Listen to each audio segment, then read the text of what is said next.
Hello, welcome to CubsPS Plus, the Northside Numbers Game, a weekly podcast that dives headfirst into the analysis of hot topics driving Chicago Cubs baseball. I'm your host, Mike Waller, a lifelong Cub fan, full-time baseball stat nerd, and sometime youth baseball coach. CubsPS Plus is part of the Bleacher Bunch Productions on the Fans First Sports Network, featuring an exciting group of shows including the Bleacher Bunch, the Sun Ranto Show, Cup of Cubby Blue, Baseball Rabbit Hole, and Bricks Behind the Ivy. The Bleacher Bunch feed is available wherever it is you get your podcasts, and CubsPS Plus is always available ad-free to Patreon supporters at patreon.com/CubsPS+. However, to all my supporters out there, thank you so much. I'm going to discontinue my feed at the end of this month and move everybody over. If you want to continue to support the show, you can do so on the Bleacher Bunch Patreon, which I'll provide more info about later this month. In addition to the podcast feeds, you can also find me on Twitter or X, Instagram, TikTok, Threads, Blue Sky, and YouTube, all at CubsPS Plus, a spin on the baseball metric OPS Plus. Love the pod or hate it? Please drop a review wherever it is you get your podcasts. If you've done that, thank you so much. Maybe you can share this episode with a friend. It's February 12th, and pitchers and catchers are 3 days into spring training. It's cold and rainy here in Charlotte, but it still feels like baseball season. Are you ready? I'm ready. Here we go. Welcome into episode 103. Last week I did a jersey number. This week I'll do a stat. Let's go 103. WRC plus 103. Do you know who had posted that last year? Well, I can tell you he's been involved in a lot of chatter of trades, at least among fans. I don't know how much the Cubs front office has talked about it. But this will be the Nico Hoerner episode of this podcast. Talked about it some last week with regard to the Bregman situation. I don't think there's any compelling reason to trade him, but his name continues to come up. There's been a lot of chatter. He had the injuries last year. He had offseason hand surgery. And his timeline right now is not fully clear, but he is in camp. He's been shown getting some field work in. We'll see what his timeline winds up being. We'll see if he's ready to start the season or not. Either way, I'll restate what I said last week. I don't think there's any compelling need to trade Nico Hoerner right now out of pure salary dump, whatever, even if they sign Alex Bregman. There's still a little wiggle room. You can move things during the season. There are always choices. And I would like to see the Cubs make other choices. Speaking of Bregman, let's start there this episode. Not much has changed. One day we'll see a report that the Cubs are very much in. Next day we'll hear that Bregman's camp has no interest in anything shorter than a 6 or 7 year deal. All sides are posturing. All of a sudden this week, the name Justin Turner has come up. We'll talk about him a little bit later. But I wonder whether that is him truly coming up as a possibility. I could see the Cubs signing him for sure. I do have to wonder, though, how much of that is maybe counter pressure back to Boras.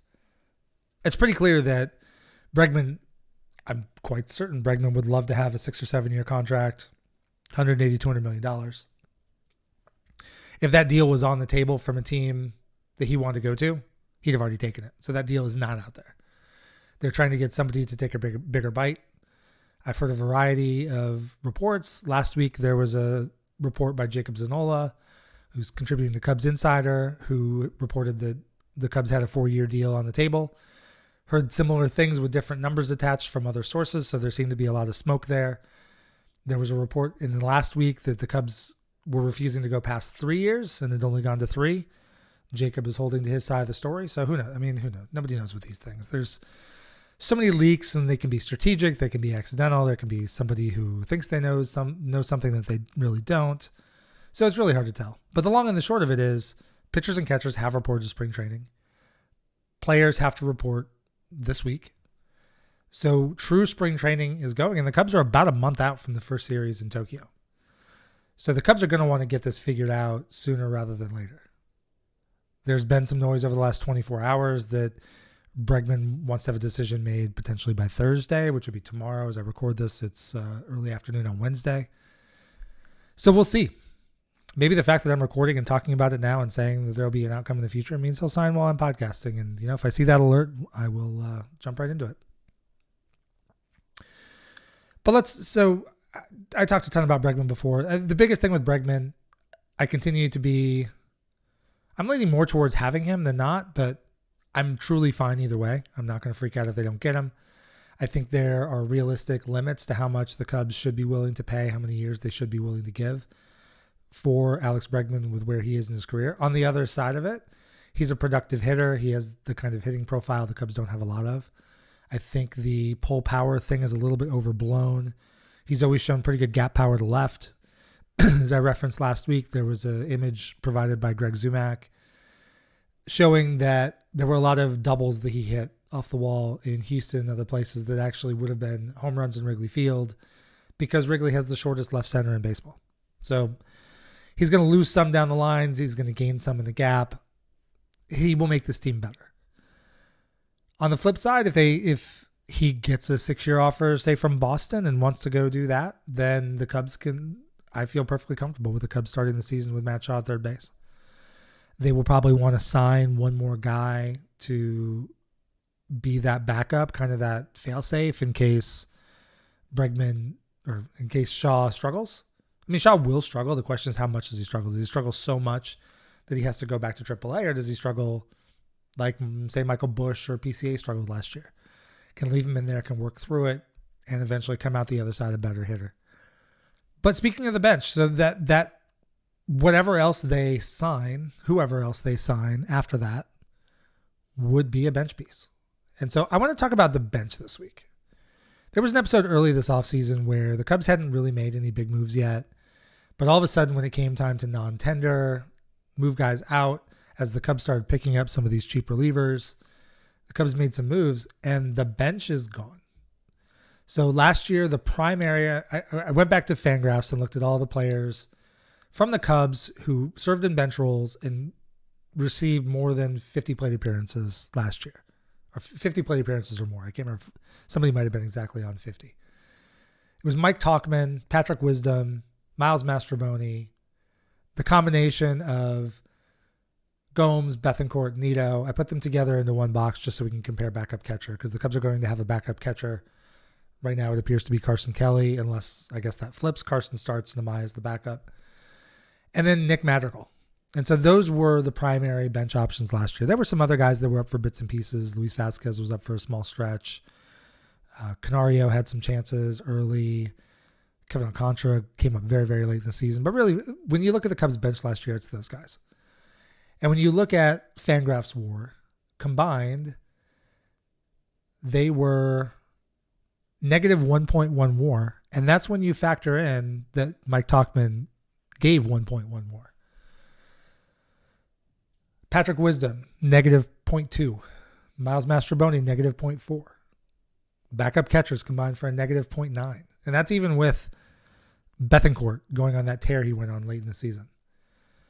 Nick Madrigal, negative 0.7. And that factors in defense, running, offense. The offense in particular was abysmal. So let's set Mike Tauchman aside. Mike Tauchman was the gem of that bench.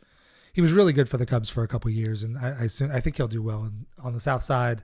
Probably get himself traded to a contender at the deadline, so good for him on that.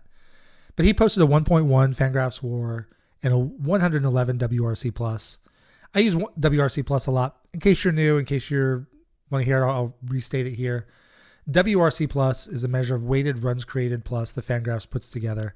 Factors in a lot of different offensive aspects of the game, basically coming up with a run production total. And it's normalized. It factors in park factors, and it's normalized to where 100 is league average. So Mike Tauchman last year in his backup role, spot starter, was 11%, was 11% better offensively than the average baseball player. That's really good. You want that on your bench. When you look down the rest of the bench, next highest, Patrick Wisdom, 75 WRC plus. That's 25% below league average. Then the catchers combined is for 58 WRC plus. That's a little more than 40% below league average. And so, as bad as we all talked about the backup catching was last year, offensively, what a black hole that was in the lineup, there were two primary bench spots lower than them. Next is Nick Madrigal, who's a 57 WRC plus, so 43% below league average. And then my boy, Miles Mastrobuoni, I would say friend of the podcast, but he never came on, but I'm going to call him a friend of the podcast. I still think he'll stick in the majors eventually, but he was awful last year. He was a 36 WRC plus. I think some of that was mismanagement. I talked about some of that last year. There was a whole stretch at the beginning of the season where he would only play to face closers and start against Dylan Cease. That was like 2 months of his season. But whatever it was, he didn't produce. So you need guys that can come off the bench, and maybe they haven't swung it in a few days. Need to come up and get that hit, put a ball in play, whatever it is. And the Cubs did not have that last year. The bench was atrocious outside of Tauchman. And there were stretches early in the season when the Cubs were really going poorly, where PCA wasn't up yet, or when he was up, he was kind of unplayable because he got off to such a bad start. Unplayable offensively. His glove has always played. But there was a stretch where Mike Tauchman had to start. So then your bench is those guys plus probably was almost exactly those guys at that point.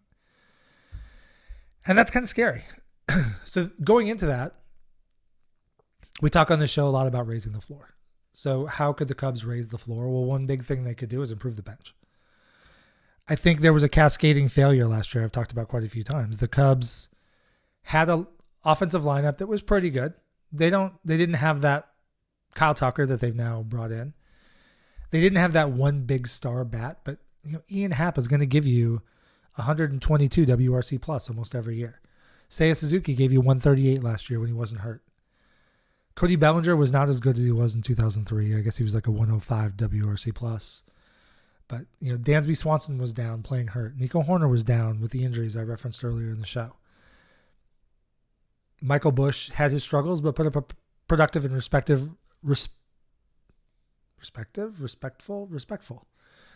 Let's learn to speak English today. He put up a respectable. That's actually the word I was looking for. Good. Now we know English. We'll move forward. He put up respectable numbers for a rookie. PCA really struggled. Glove play, speed plays. Eventually he started to figure it out. Slumped a little late in the season, but we'll see. Last year was a big step up for him. I really like to see it. But the Cubs had guys all around the diamond that you kind of know what you're going to get. The problem is, I think Dansby played hurt for a good stretch. Nico Horner played hurt for a good stretch. Seiya Suzuki, I don't know that he played hurt very much. Cody Bellinger definitely did. Ian Happ, I think, stayed pretty healthy. He had the hamstring to start the season, but I think after that there wasn't a whole lot I heard about, which probably just means he was playing through stuff because everybody's playing through stuff.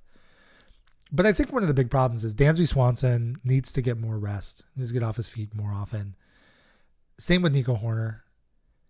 And also, when those guys are dinged up, you have to be able to have other guys step in and take that. Dansby can play maybe a day or two dinged up a little bit. That's fine. Everybody does it. But at some point, it's okay to put him on the 10-day injured list. Let him actually get healthy. Slide Nico over. Bring somebody else up. Whatever. And you have to have a bench that's going to produce. Two of my favorite teams ever for the Cubs were the 2008 Cubs and obviously the 2016 Cubs. 2016's fresher in memory. I'll go through that. Joe Madden used the bench a lot. He would routinely give guys days off, kept guys fresh. Famously had Ben Zobrist as super utility guy. He would bounce all over the field. But also Tommy LaStella, Chris Coughlin, a little more 2015. He did come back at one point in 2016. Kyle Schwarber would mix in. Wilson Contreras would mix in. All these guys would come in and mix in when they were able to, when they were up. Again, Kyle Schwarber more 2015 because he was hurt all of 2016. But they go through that, and Joe did a really good job of keeping that bench fresh. The guys were ready to go when they came in. Other players were getting rest. You didn't necessarily have to play hurt. Javi Baez could play second base, shortstop, or third base. They had versatility. They could move guys all over to make it work. And back to 2008, that's the deepest Cubs team I can remember. That team was the best team in the National League. Second best record in baseball. I would argue I think the 2008 Cubs were the best team in baseball that year.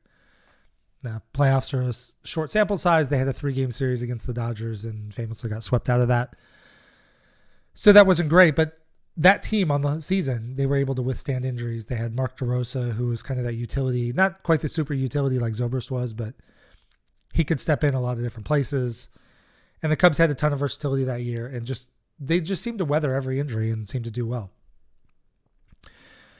And there's been a lot of angst about what the Cubs are doing this offseason.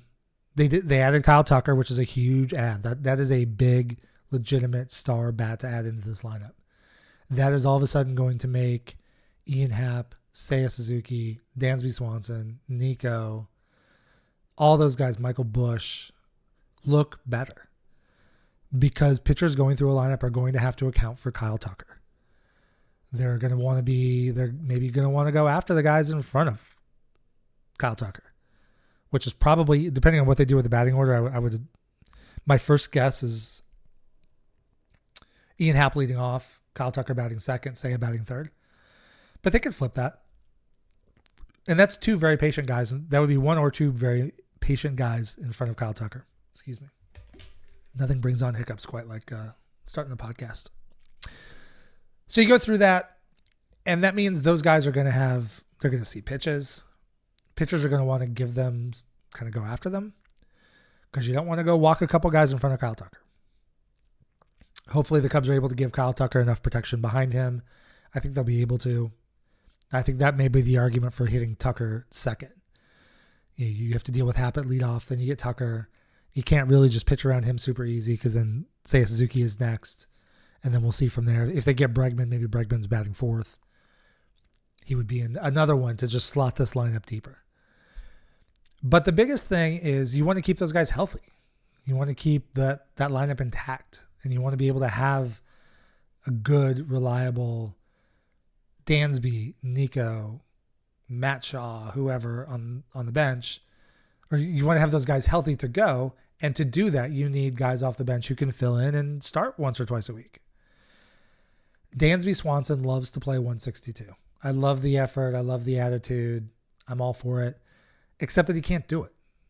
Nobody really does it anymore. A few guys do. When you're younger, you could do it more often. Dansby has had a number of injuries the last couple of years. He's played hurt.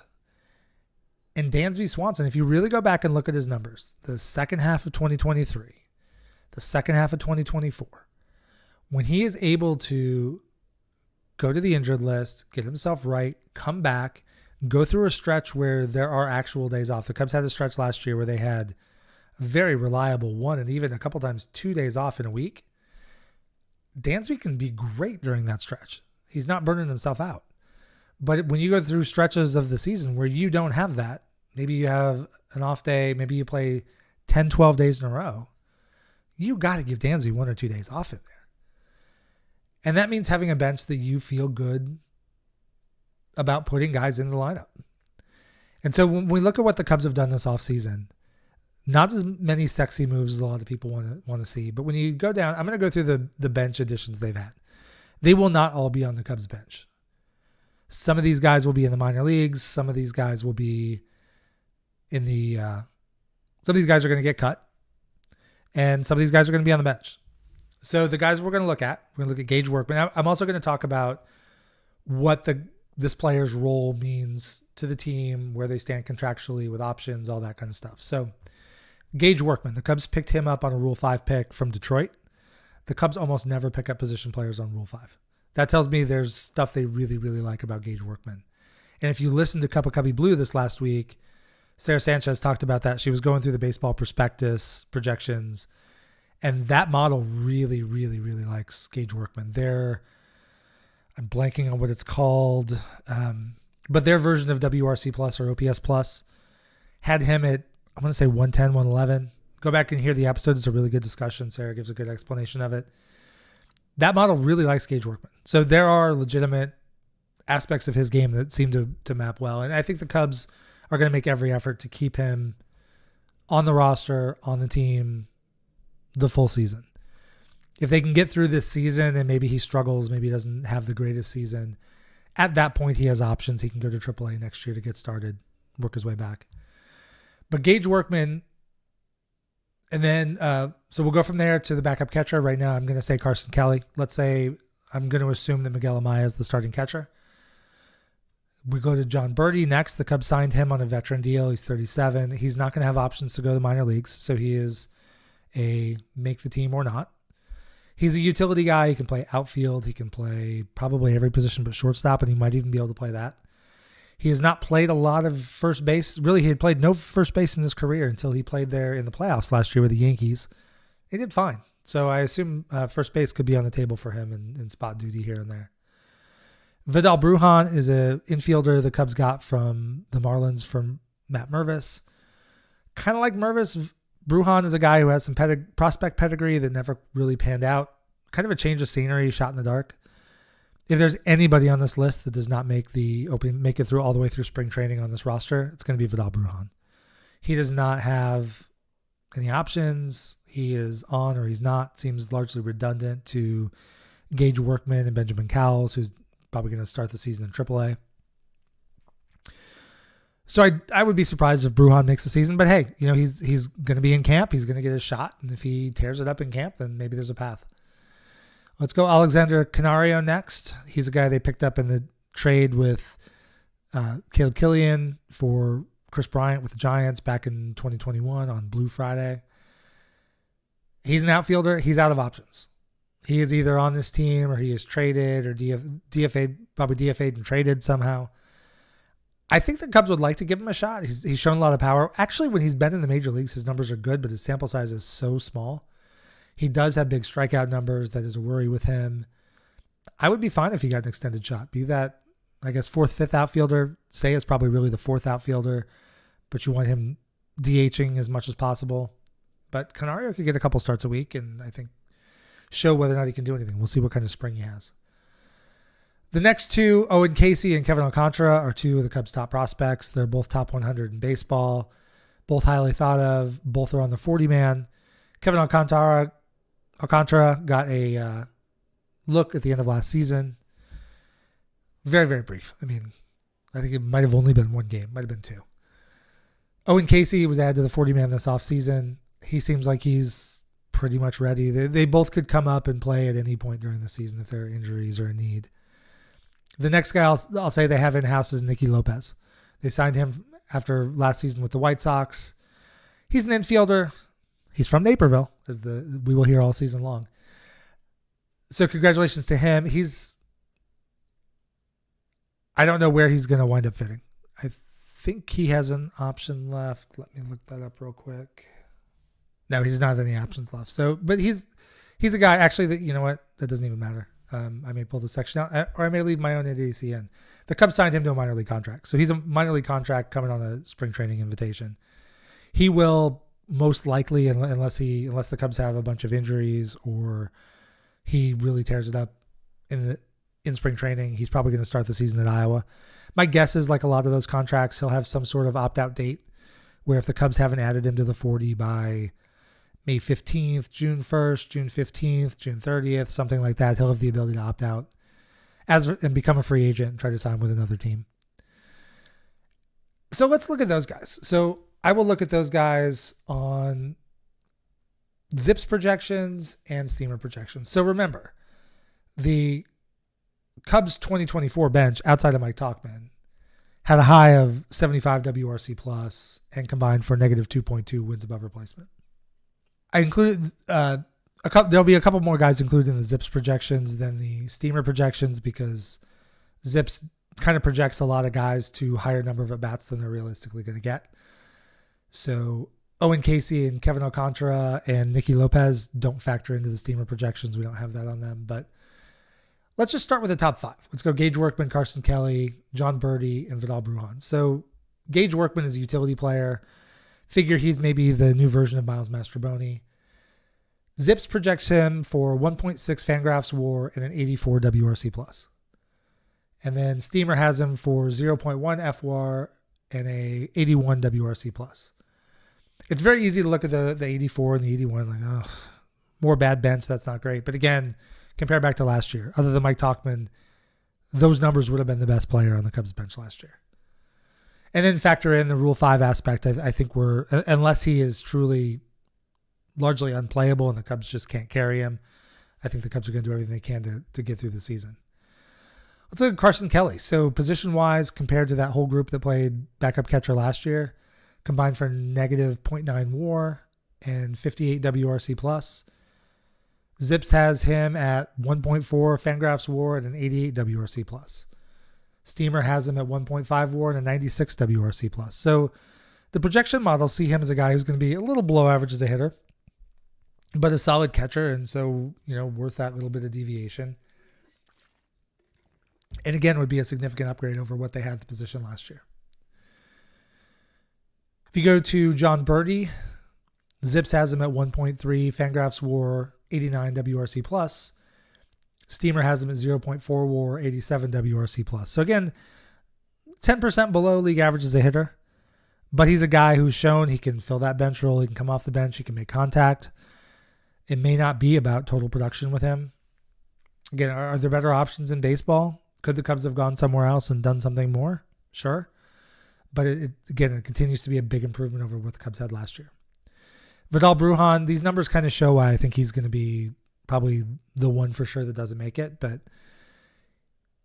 Zips has him at 0.4, Fangraphs WAR and a 78 WRC plus, and Steamer has him at a 0.1 Fangraphs WAR and 87 WRC plus. So even Brujan, for his, that 78 is the second lowest number you're going to hear for Fangraphs, and the 87 is kind of middle of the pack for the Steamer projections.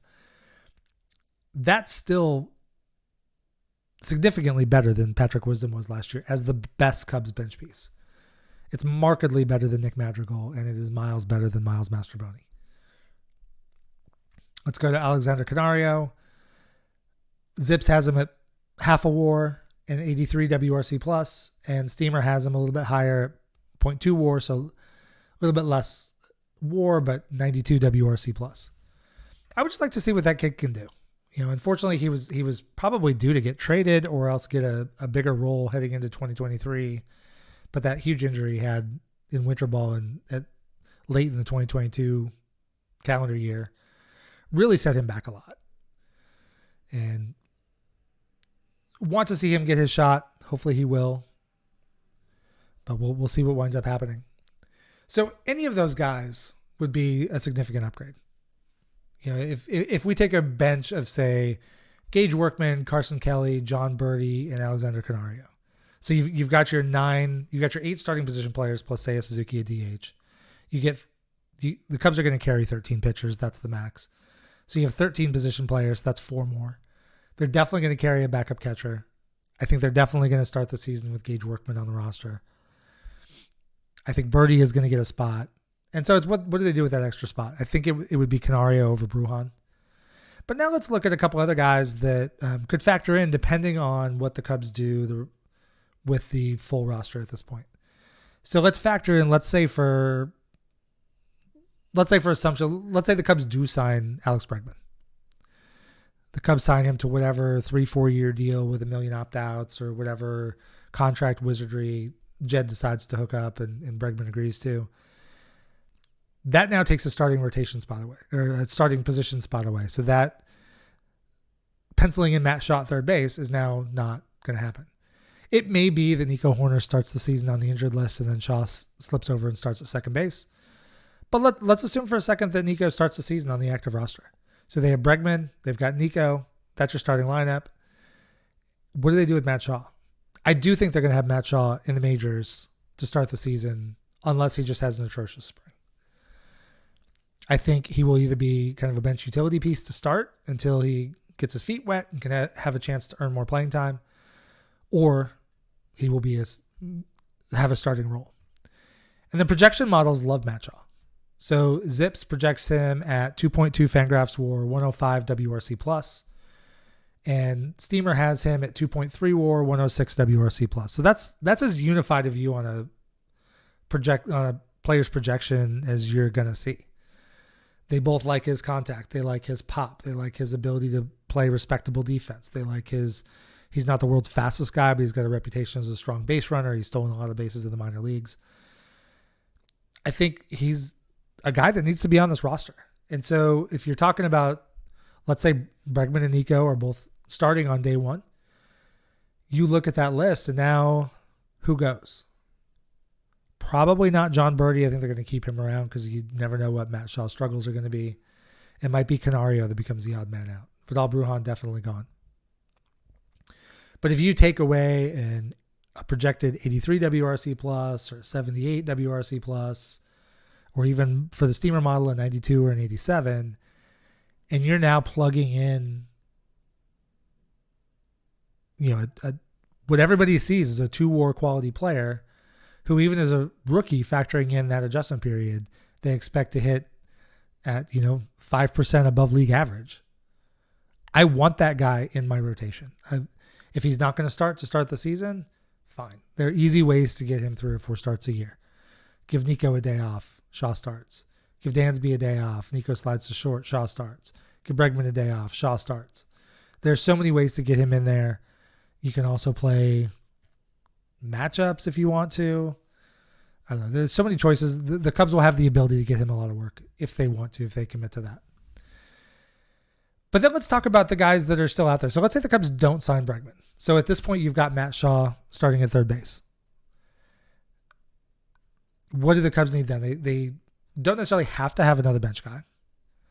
But of all the players I mentioned, as much as the bench that Jed has lined up is significantly improved over last year, none of them is an above average hitter. None of them is projected to be an above average hitter.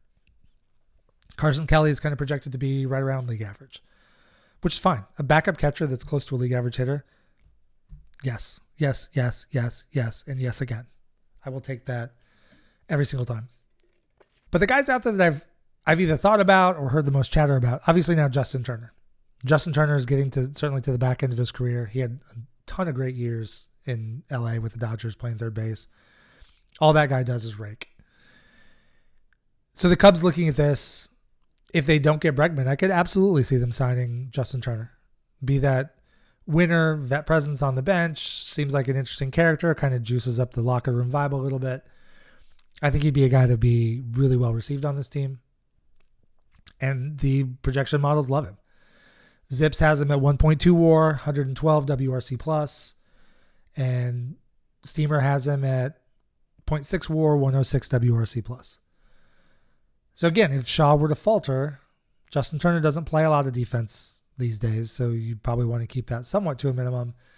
But if they had to, he would at least give a stick in the lineup. And he's definitely a guy that I would like to see a late game pinch hit at bat against a closer.